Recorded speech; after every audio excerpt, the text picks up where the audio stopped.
Welcome to The Explainer. Today, we're going to break down what it really means to be a conscious chef in today's world. We'll go from the back of your fridge all the way to the future of food itself. So let's kick things off with a pretty mind-blowing fact. On a global scale, we waste about a third of all the food that's produced every single year. I mean, just think about that. That's not just a few scraps, it's an incredible waste of money, resources, and everything in between. So if you're in the culinary world, this isn't just some abstract problem, right? This is a challenge you face every single day.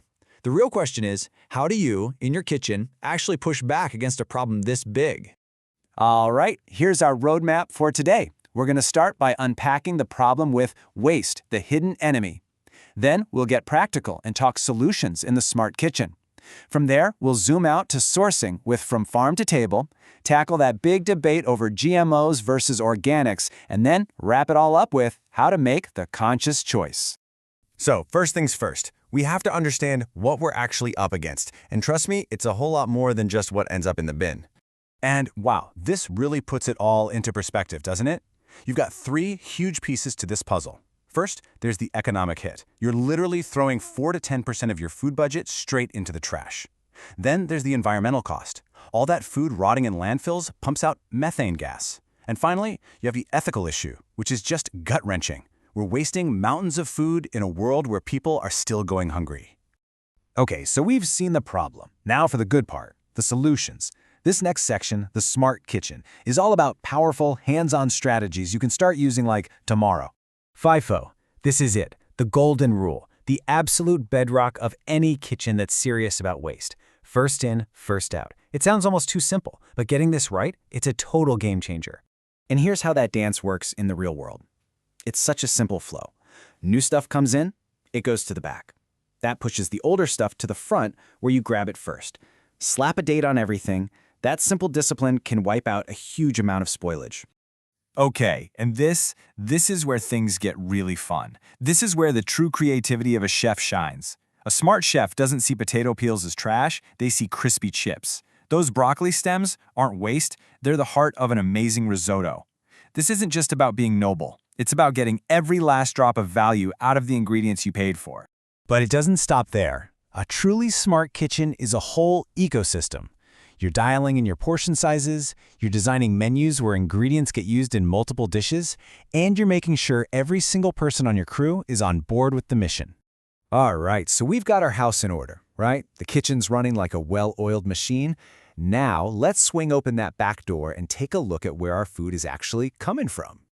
You know, the idea here is just beautiful in its simplicity. Instead of this long, faceless supply chain, you build a real relationship with the person who grew your food.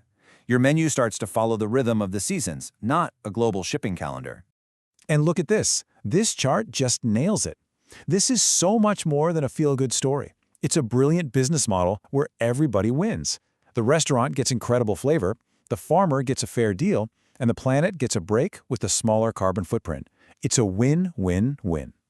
And, that's such a great point. This isn't some hot new trend. It's really just getting back to the basics, back to the soul of what great regional cooking has always been about, a deep connection to the local land.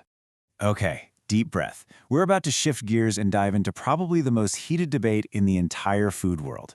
This is where science, ethics, and farming all collide. So first off, let's be super clear about what we're talking about. This is not your grandfather's crossbreeding, which we've been doing for thousands of years. This is highly precise, lab-based genetic engineering, literally taking a gene from one species and putting it into the DNA of another. Now, the arguments for GMOs, they're huge. Proponents see this technology as a critical tool for solving some of the biggest challenges humanity faces, like how to feed a growing planet, how to adapt our crops to climate change, and even how to fight malnutrition. But on the flip side, the list of worries is just as long and just as serious. Critics are raising red flags about the lack of long-term health studies, the potential for creating herbicide-resistant superweeds, and the immense power this puts in the hands of just a few giant corporations. So, what's the other path? Well, it's organic. And organic isn't just about what you avoid.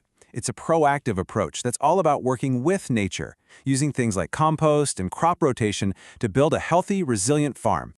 Okay, this slide is pure gold for any chef working with a real-world budget. Think of it as a super practical cheat sheet. The dirty dozen on the left, that's your priority list for buying organic, because they tend to hold on to more pesticide residue. The clean 15 on the right have much lower risk, so going conventional is often just fine. So, we've covered waste, we've covered sourcing, we've covered science. The big question is, how do you pull all this together and make smart choices in the heat of a busy kitchen? And the reality is, the smartest path forward isn't about being rigid or all or nothing. It's a balanced, strategic approach. You prioritize organic where it counts the most. You're smart about your budget. You remember that local and fresh is sometimes even better than a certificate. And this is key. You're honest and open with your customers about your choices.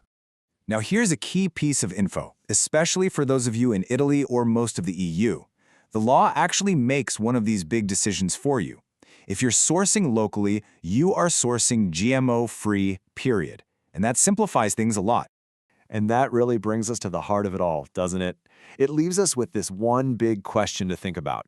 Every ingredient you buy, every dish you create, it's more than just cooking. It's a statement. A modern chef isn't just serving food, they're shaping the future of it.